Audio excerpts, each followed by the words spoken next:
സംസ്ഥാനത്തെ ഗുണ്ടകളെ പൂട്ടാൻ കടുത്ത നടപടിക്ക് തയ്യാറെടുക്കുകയാണ് കേരള പോലീസ്. ഇത് സംബന്ധിച്ച് പുതിയ പോലീസ് മേധാവി റവാഡ ചന്ദ്രശേഖരന്റെ നിർദ്ദേശപ്രകാരം ക്രമസമാധാന ചുമതലയുള്ള ADGP H. വെങ്കടേഷാണ് ഗുണ്ടകളോട് യാതൊരു വിട്ടുവീഴ്ചയും വേണ്ടെന്ന നിർദ്ദേശം നൽകിയിരിക്കുന്നത്. തൃശൂരിൽ പോലീസ് ഉദ്യോഗസ്ഥർക്ക് നേരെ നടന്ന ഗുണ്ട ആക്രമണത്തിന്റെ പശ്ചാത്തലത്തിലാണ് പുതിയ നിർദ്ദേശം. റേഞ്ച് DIGമാരുടെ നേതൃത്വത്തിൽ രാത്രികാല പെട്രോളിംഗ് ശക്തമാക്കാനും നിർദ്ദേശമുണ്ട്. അതോടൊപ്പം സ്ഥിരം കുറ്റവാളികളെ നിരീക്ഷിക്കാനും നിർദ്ദേശിക്കുന്നു. കാപ്പ ചുമത്തപ്പെട്ടവരുടെ പ്രവർത്തനങ്ങളും പോലീസ് സൂക്ഷ്മമായി നിരീക്ഷിക്കും. ഡിവൈഎസ്പിമാരുടെ നേതൃത്വത്തിൽ രാത്രികാല പെട്രോളിംഗ് ശക്തമാക്കും. ജില്ലാതലത്തിൽ ഡിവൈഎസ്പിയുടെ നേതൃത്വത്തിൽ സ്ട്രൈക്കിംഗ് ടീം രൂപീകരിക്കും. സബ് ഡിവിഷനിൽ ഇൻസ്പെക്ടറുടെ നേതൃത്വത്തിലും ഒരു സ്ട്രൈക്കിംഗ് ടീം വേണമെന്ന നിർദ്ദേശവുമുണ്ട്. രാത്രികാലങ്ങളിൽ സ്ട്രൈക്കിംഗ് ടീം പൂർണ്ണ സജ്ജരായിരിക്കണമെന്നും പറയുന്നു. ഈ പ്രവർത്തനങ്ങൾ എല്ലാ ദിവസവും വിലയിരുത്താൻ ജില്ലാ പോലീസ് മേധാവിമാരോട് ആവശ്യപ്പെട്ടിട്ടുണ്ട്. തൃശൂരിൽ ലഹരി പാർട്ടിക്കിടെ ഉണ്ടായ ഏറ്റുമുട്ടലിന് പിന്നാലെ സ്ഥലത്തെത്തിയ പോലീസ് സംഘത്തിന് നേരെ ജൂൺ 28-ന് ആക്രമണം നടന്നിരുന്നു. കൊലക്കേസ് പ്രതി ബ്രഹ്മജിത്തിന്റെ നേതൃത്വത്തിലായിരുന്നു പോലീസിനെതിരായ ആക്രമണം ഉണ്ടായത്. 4 പോലീസ് ഉദ്യോഗസ്ഥർക്ക് ആ ആക്രമണത്തിൽ പരിക്കേറ്റിരുന്നു. ആക്രമണത്തിൽ ഒന്നിലേറെ പോലീസ് വാഹനങ്ങൾ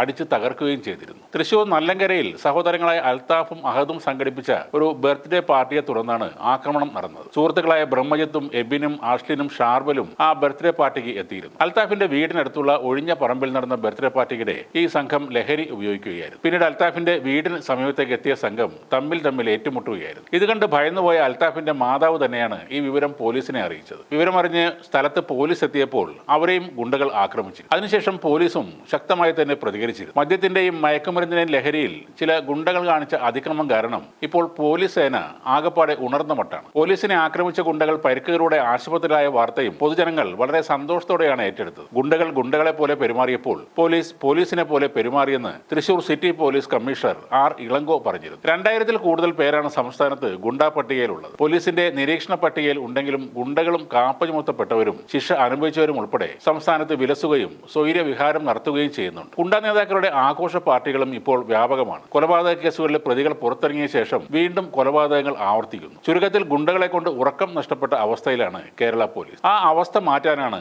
ഇപ്പോൾ പുതിയ പോലീസ് മേധാവിയുടെ ഈ നീക്കം.